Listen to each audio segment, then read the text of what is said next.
దాచుకుని రాముణ్ణి ఎప్పుడూ అడగని ఆ ఒక్క ప్రశ్న ఏంటో మీకు తెలుసా? ఇలాంటి మరిన్ని వీడియోలు చూడాలనుకుంటే సబ్స్క్రైబ్ చేసుకోండి. అలాగే మీకు ఏ అంశాల మీద వీడియోలు కావాలో కింద కామెంట్ సెక్షన్లో తెలియజేయండి. రామాయణం మొత్తం చూస్తే సీతమ్మ త్యాగానికి ప్రతిరూపంగా కనిపిస్తుంది. అడవికి వెళ్లేటప్పుడు రాముడి వెంట నడిచింది.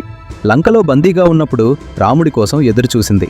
కానీ రావణ సంహారం తర్వాత జరిగిన అగ్ని పరీక్ష సమయంలో గాని, ఆ తర్వాత లోకాపవాదం వల్ల రాముడు ఆమెను అడవికి పంపినప్పుడు గాని ఆమె ఒకే ఒక్క ప్రశ్న అడగలేదు.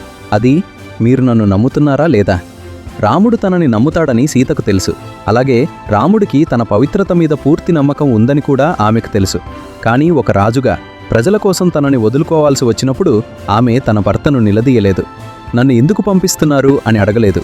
ఎందుకంటే రాముడి ధర్మం ముందు తన వ్యక్తిగత సుఖం చిన్నదని ఆమె భావించింది.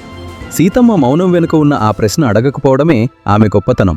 రాముడి మనసులో ఉన్న బాధను ఆమె అర్థం చేసుకుంది కాబట్టే నిందలు వేయకుండా భూమాత ఒడిలోకి వెళ్ళిపోయింది.